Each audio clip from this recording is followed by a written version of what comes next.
So, my Dark Souls the board game finally arrived yesterday after 6 months of waiting after I kickstarted it. It's a dungeon crawler with miniatures, which is the main reason I got it. It's 26 miniatures in there, all Dark Souls themed. Some Dark Souls 3, so I don't know them yet, but whatever. Cool enough. They're miniatures from Dark Souls. Where else are we going to get those? Dungeon crawler. Supposed to be really hard, kind of unfair, very grindy, so very Dark Souls. Some people don't like it, but I'm pretty sure I will like it. Pretty happy the box arrived in one piece because this is how the packing box looked. As you can see, no padding whatsoever. So I mean the fit was right vertically, but yeah, still, some people, there were complaints about broken bits and broken boxes, but the box itself is pretty cool. Got the shrink wrap off already. That was a bit torn, but can't blame that. Would have been my fault. Back of the box, really shit lighting. Yeah, got some basic stuff about what the story is, or what the game is, what's in there. As you can see, features and other stuff. It's like tile. Come on, there we go. Like tile based. So we open the box, and well, by the way, this side's stainless rest, but it shows off and starts off with a nice message familiar to everyone who has ever played Dark Souls. Yeah, it says you died. Pretty cool. Ooh, there's loads of boxes of stuff in here. Let's start off with the less interesting bits, and also the noisy bits. Seems like there's loads of cards in here. Now, there were also some complaints about misprints, but I think those are very rare. And there was one issue I think that was mentioned already, is that they accidentally printed the main boss stuff, like the main boss icon on the mini boss cards or something like that. It's a minor issue, but yeah. So yeah, I just got everything out of the box because that was easier. Well, let's just start off with the cards, because easy enough. There's a bunch of different ones. The majority of the cards will be these item cards. I don't know if you can actually read that. There we go. These item cards. All items from the different Dark Souls games. A lot of them, actually, I've noticed seem to be from the first game, except for a few of the boss-related ones. Tiny cards, really well made, like linen finish, and just really solid. So these won't get damaged easy. I mean, you don't use them a whole lot. You draw them and then you put them in on your character, or in your inventory. Yeah, I'm not going to explain all the details on there because there's a lot of symbols on there. The rules are fairly complicated. But then there is some more of the smaller ones, which are the encounter ones. These basically determine what enemies you encounter on a tile, what stuff you get, how difficult it is. These are the easy ones, and there's should be a few here, like these, the level 2 ones, which are a lot more difficult. Which ones you fight are determined by which boss you're going to encounter. As you can see here, we have Executioner Smog, or Smoog as I like to say, Ornstein, the Dancer of the Board, and then a bunch of mini bosses, which are slightly easier versions. They did make an error though, side printing error, but they know about this, and hopefully will be fixed soon. And maybe we'll get new cards for this with the stretch goals. But this is the icon for the main boss, and as you can see, they accidentally gave the mini bosses the same icon. Not really very important, but I mean, you need to pay some more attention and just keep in mind which ones are the main and mini bosses. And the last type of card you get is the movement card, which determines how a boss is going to attack. All the like the foot soldiers all have different, like the main enemies, all the non-boss enemies all have a single move they do. The boss cycle through a number of different ones. So they actually, the attacks seem, as far as I've read, the attacks seem to be fairly close to the ones they use in the game. And they hit like a truck of bricks, so it's pretty cool. So that's the cards. You get a bunch of cubes. The white ones are for your character level stuff.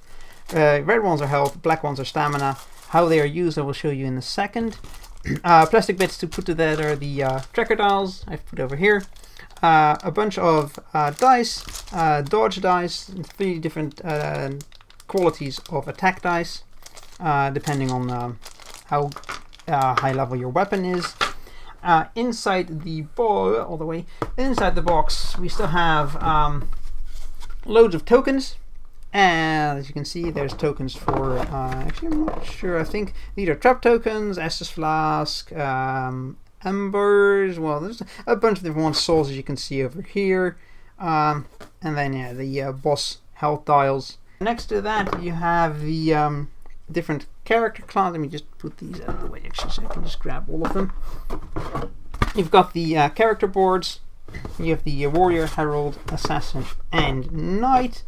I think at least the herald is from the third game. I'm not sure if the other ones. I think knight and warrior in the first game, and assassin might be only in the third one. I'm not entirely sure.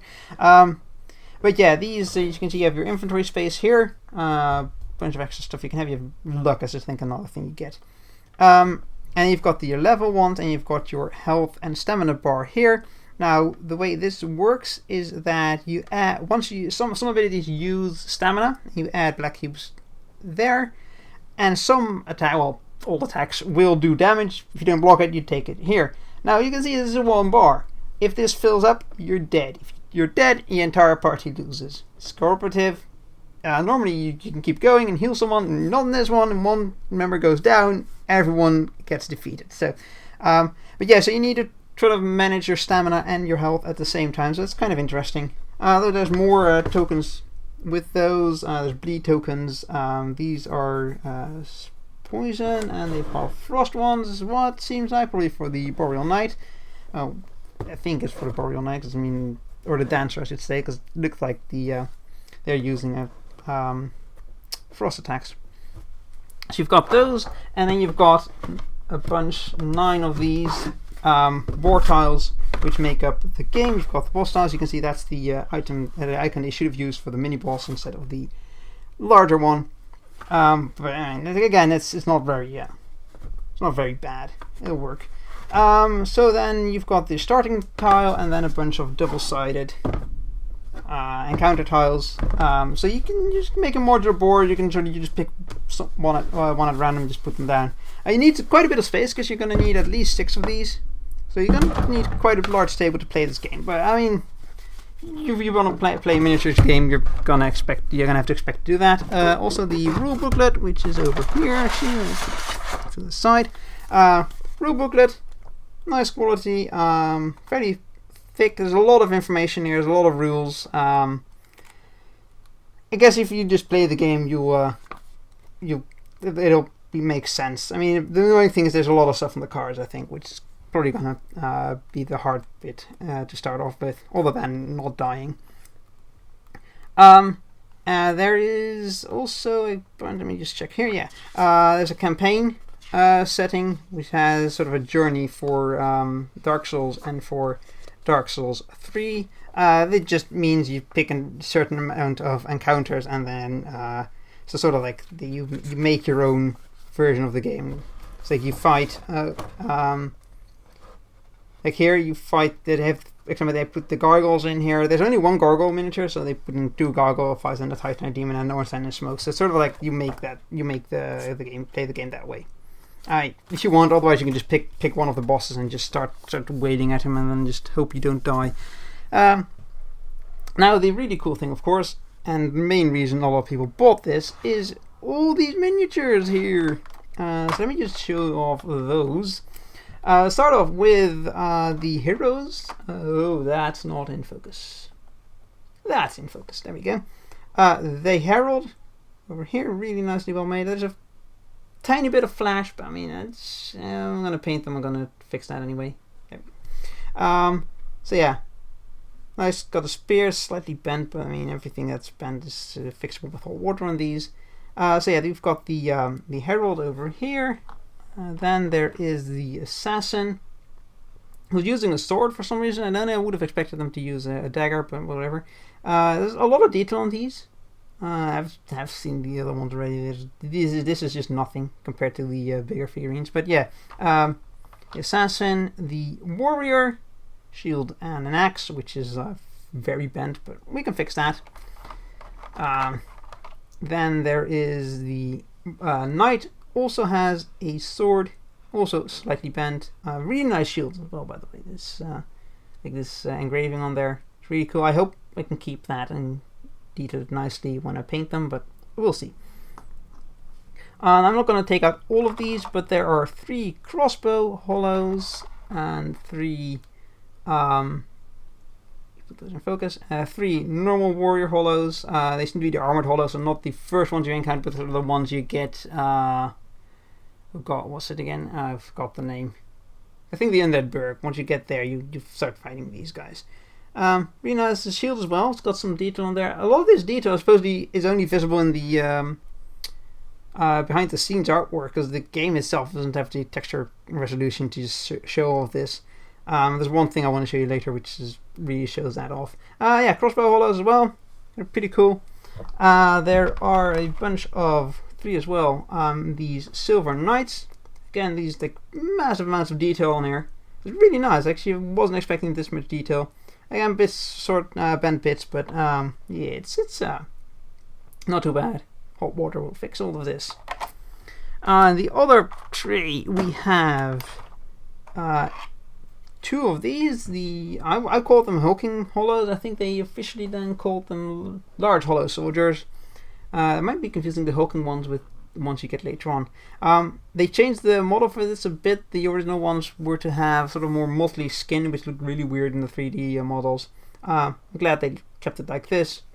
Big ones, massive axe. I couldn't actually find out which game these were from. If they probably use a different name, but they wouldn't show up on the wiki, so I'm not entirely sure about that. And then they added 3 of these motherfuckers as well, and I'm calling them motherfuckers for a reason. They are annoying as hell. They shoot fucking tree trunks, and they're the worst thing of Anarlondo. Is that true? Oh no, the rafters. I think the rafters are worse than Anarlondo, but yeah, these are the second worst thing. So yeah, really nice deals as well. I didn't know that all of this engraving was on the bow, but you know, really nice. Plate armor and stuff, chainmail, really nice. Then there's 2 of these sentinels. Well, again from Anarlondo. So it seems like the theme is mostly Anarlondo and sort of Undead Berg. I think that's the 2 main things you get. Yeah, the sentinels. An engraving on the halberd, I never knew that was there. They might have added this, but I'm pretty sure they probably used really nice models and art from the game. Just way higher resolution. Yeah, these are really cool. Some of these apparently missed their shields, so again, quite happy. It looks like I'm not missing any bits. One of the bosses is in here, which is like the smallest of all of them. It's orange. Yeah, it's orange sign, Dragon Slayer orange sign with this spear slightly bent. Again, we can fix that. Again, there's so much detail in these. They are so detailed. It's really amazing. I love it.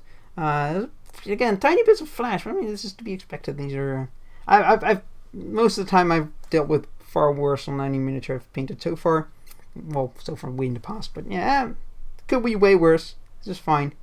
Now for a comparison about how this is the smallest one, here's his little buddy. Smoog.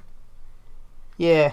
I mean, he's the smallest one, and Smoog isn't the smallest of the. Smoog isn't the biggest of the of all the bosses.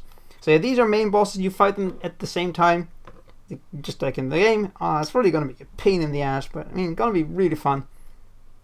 Also, again, lots of detail on here. Very big axe. I don't think you can even fix this because just this bit is so heavy. You feel it almost tipping over. Yeah, these are really cool. Really cool. Let's see. Well, just take them out in this order because it seems like that's the smartest way to go about it. Titanite Demon. This is a mini boss. Yes. Yeah. You can see that. This is clearly a mini boss. Totally. So yeah, Titanite Demon. It's got the nice symbol there, which is the only thing that I knew was in there because I think it glows in the game. But like the skin is very textured. It actually feels like it's made of stone, which is nice.